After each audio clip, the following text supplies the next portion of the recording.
The Lincoln Continental, America's rolling luxury landmark. A vision in motion. A long, low silhouette glides down a quiet boulevard, moving with the confidence of a limousine and the presence of a monument. This is the Lincoln Continental, the car that defined American luxury in the 60s. It doesn't rush. It doesn't need to. Every movement is deliberate, graceful, almost theatrical. The way it occupies space on the road feels less like transportation and more like an entrance, a grand arrival that commands attention without demanding it. From its slab-sided body to its iconic rear-hinged suicide doors, every angle is clean, elegant, and unmistakably presidential. Chrome trim glistens softly under the afternoon sun, turning the car into a moving sculpture. The lines are horizontal, unbroken, flowing from nose to tail with a discipline that speaks to restraint and refinement. There are no exaggerated fins here, no desperate attempts at futurism. The Continental didn't need gimmicks. Its presence was enough. Older generations pause with a nostalgic sigh. They remember a time when luxury was unhurried, when comfort was an experience, and when a Continental pulling up meant someone important was inside. Perhaps a diplomat, a movie star, a captain of industry, or simply someone who understood that true elegance never shouts. It whispers, and the world listens. The birth of an icon. Design revolution in Detroit. The early 1960s were a turning point in American automotive history. The excesses of the 1950s, with their towering tail fins, explosive chrome, and rocket-inspired aesthetics, were beginning to feel dated. The world was changing. The space race was underway, modernism was sweeping through architecture and design, and a new kind of sophistication was taking root in American culture. Into this moment stepped Elwood Engel, the designer tasked with reimagining the Lincoln Continental for a new decade. Engel had previously worked at Ford's styling studio and had been inspired by European luxury cars, vehicles that valued proportion, simplicity, and elegance over flash. His vision for the 1961 Continental was radical in its restraint. He stripped away the Baroque ornamentation that had defined American luxury cars and replaced it with something far more daring: understatement. The result was a car that looked like nothing else on American roads. The body was a clean, flat-sided slab with razor-sharp edges and long, uninterrupted character lines. The roofline was low and formal, giving the car a stately, almost architectural presence. The front end featured a subtle grille flanked by stacked quad headlights, while the rear was dominated by a full-width taillight panel that became one of the car's most recognizable features.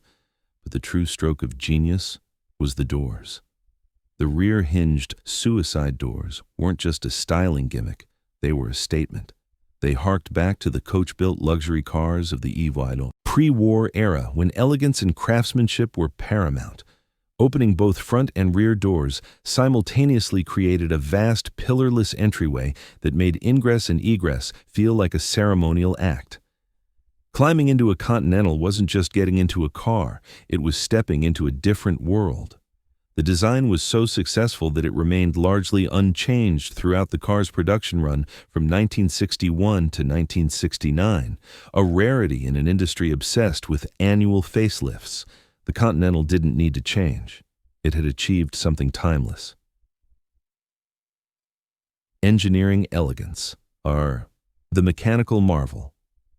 Beneath the skin beauty, of course, is only part of the equation. The Lincoln Continental was also a marvel of American engineering, a showcase of power, refinement, and technological sophistication wrapped in that gorgeous body.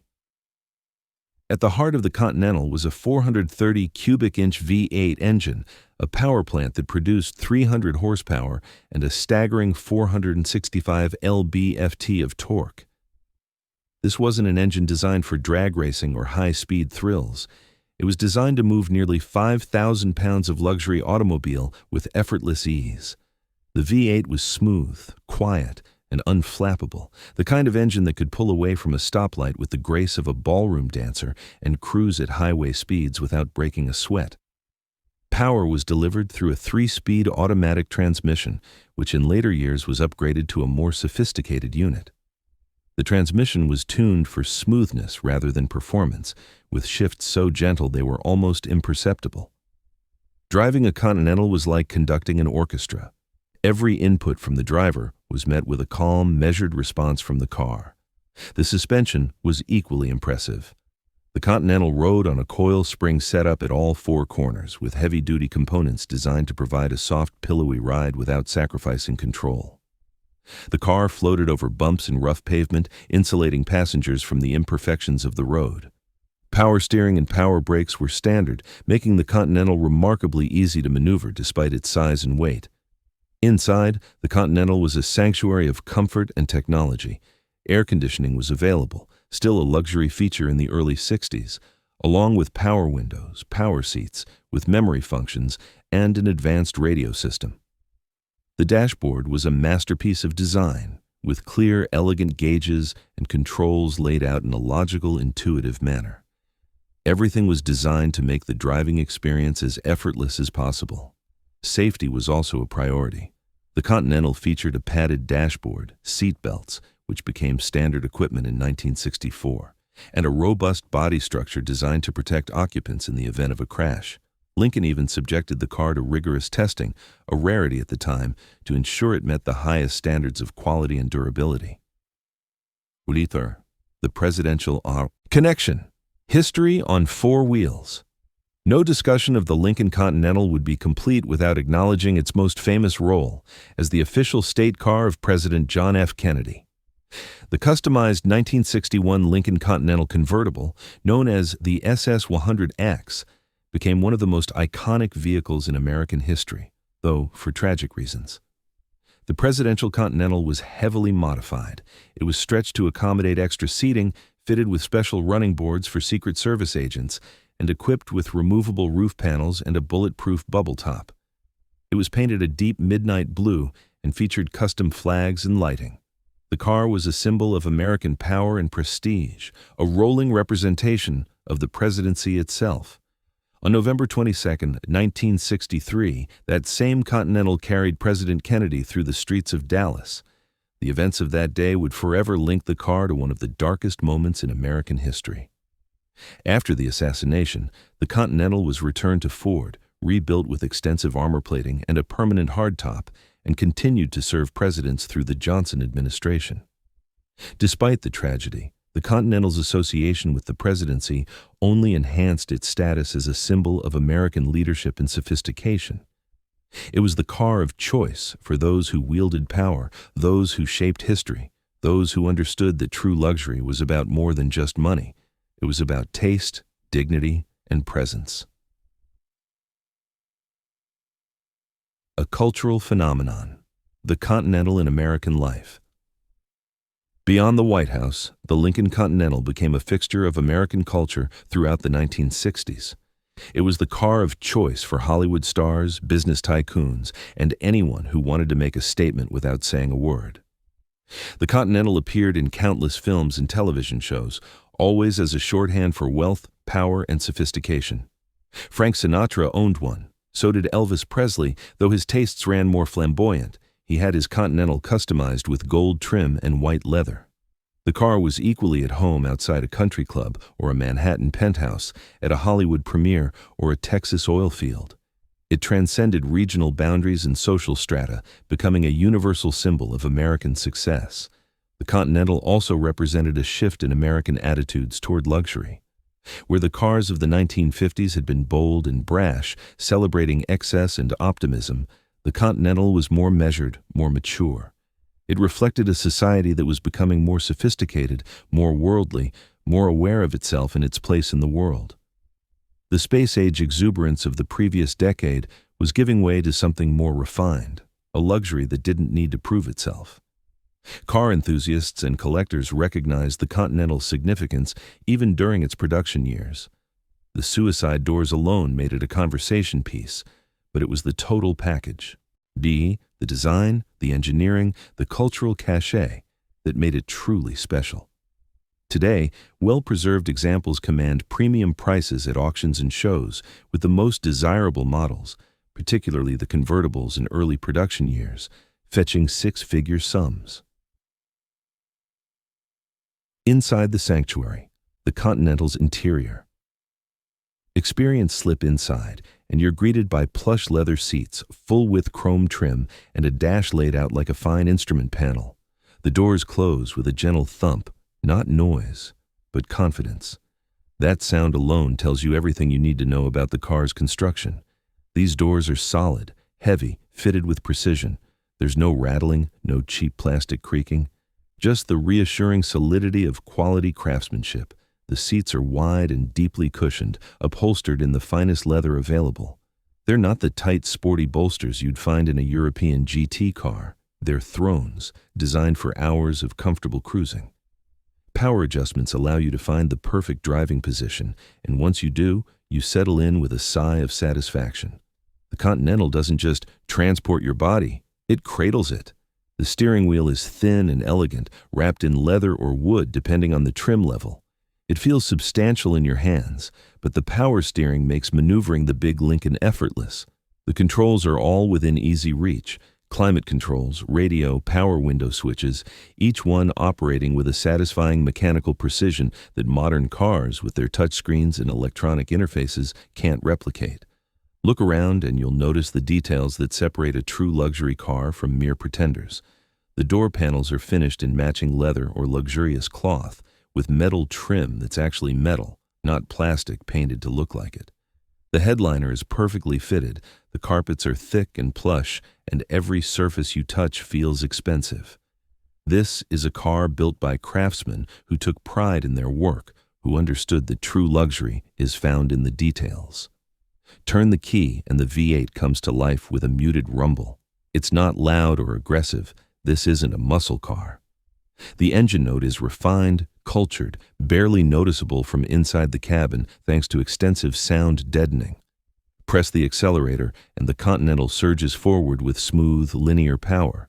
There's no drama, no wheel spin, just effortless acceleration accompanied by the soft whoosh of the automatic transmission upshifting. On the highway, the Continental truly shines. At 60 or 70 miles per hour, the car feels rock solid, planted, utterly unflappable. Wind noise is minimal, road noise is virtually non-existent, and the ride quality is nothing short of magnificent. The suspension soaks up imperfections with ease, while the heavy body weight gives the car a sense of mass and stability that's deeply reassuring. Driving a Continental isn't about achieving the fastest lap time or carving through corners.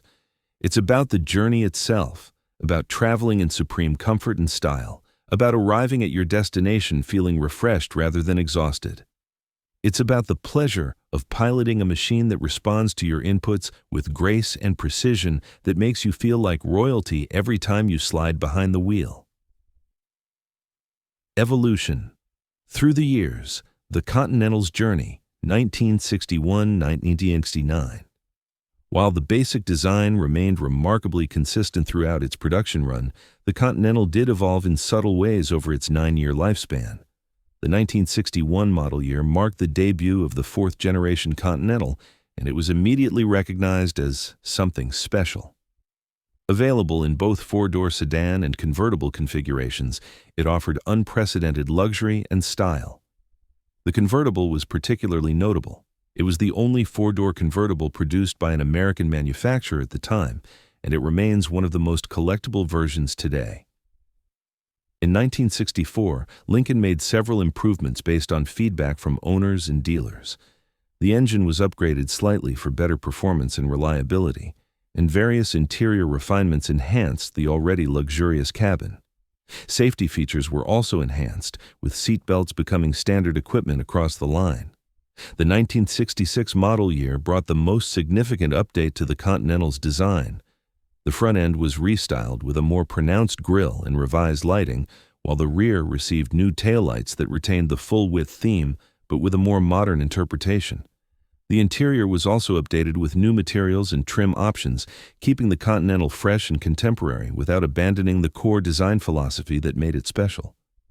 By 1968, the Continental had been stretched slightly to provide even more rear seat legroom, recognizing that many owners were being chauffeured rather than driving themselves. The engine was also upgraded to a massive 462 cubic inch V8, producing 340 horsepower, ensuring that the heavier, longer car still had more than adequate performance. The final year of production, 1969, saw the Continental bow out with dignity. Lincoln knew that a completely redesigned model was coming for 1970, and they made sure the last examples of this generation were built to the highest standards. Today, final-year Continentals are sought after by collectors who appreciate both the refined design and the historical significance of owning one of the last examples of this automotive landmark. The legacy. Why the Continental still matters. The Continental wasn't about speed or aggression, it was about presence, about grace, about traveling through the world with authority, class, and absolute comfort. In an era when many American cars were competing to be the loudest, the flashiest, the most outrageous, the Continental took a different path. It chose elegance over excess, sophistication over showmanship, timeless style over fleeting trends. That choice has proven to be remarkably prescient. While many cars from the 1960s now look dated or overwrought, the Continental remains stunning, a design that could have been created yesterday by a talented stylist with an appreciation for classic proportions and clean lines. The suicide doors, the slab sides, the horizontal emphasis, these aren't design gimmicks that have aged poorly. They're fundamental principles of good design that remain relevant decades later. The Continental also represented a high watermark for American automotive craftsmanship. These were cars built with care, assembled by skilled workers who took pride in their output. The quality of materials, the attention to detail, the precision of fit and finish. These were standards that American manufacturers would struggle to maintain in the challenging decades that followed. Driving a Continental today is a reminder of what American automakers were capable of when they were at the top of their game. For collectors and enthusiasts, the Continental offers something increasingly rare, an authentic connection to a specific moment in American history. This was the car of presidents and movie stars, of captains of industry and cultural icons. It witnessed the optimism of the early 60s, the turbulence of the mid-60s, and the social upheaval of the late 60s. It was there for the space race, the civil rights movement, the Vietnam War, Woodstock. Owning a Continental isn't just owning a car, it's owning a piece of American history. For Earth, the Continental today, a living legend. Walk into any classic car show or cruise night today, and a well-preserved Continental will still draw crowds. Enthusiasts, young and old, gather around, admiring the suicide doors, commenting on the pristine chrome, marveling at the condition of the interior. The car's appeal is universal. It transcends generational boundaries because great design is always relevant. Restoration specialists and dedicated owners work tirelessly to keep these machines on the road, sourcing original parts, maintaining the complex mechanical systems, preserving the luxurious interiors. It's a labor of love, but one that's deeply rewarding. There's something profoundly satisfying about keeping history alive, about ensuring that future generations can experience what it was like to travel in true American luxury. The Continental has also found new appreciation among younger enthusiasts who are discovering classic cars for the first time. To them, the Continental represents an alternative to the muscle car culture that dominates much of the classic car world. It's proof that American cars could be sophisticated, elegant, and refined, qualities that resonate with those who value substance over flash, quality over quantity. For the timeless statement. The Lincoln Continental of the 1960s stands as a timeless symbol of sophistication, a rolling statement of style, status, and unmatched American craftsmanship that still turns heads with effortless grace.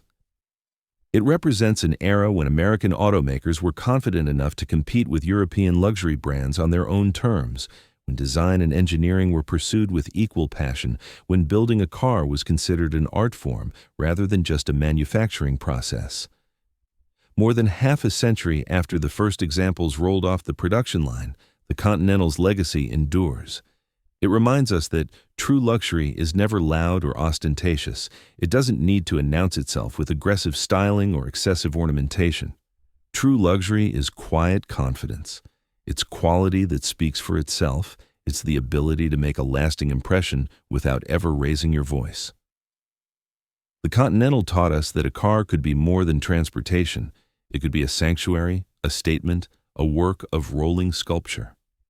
It showed us that American designers and engineers could create something genuinely world-class when they were given the freedom to pursue excellence without compromise.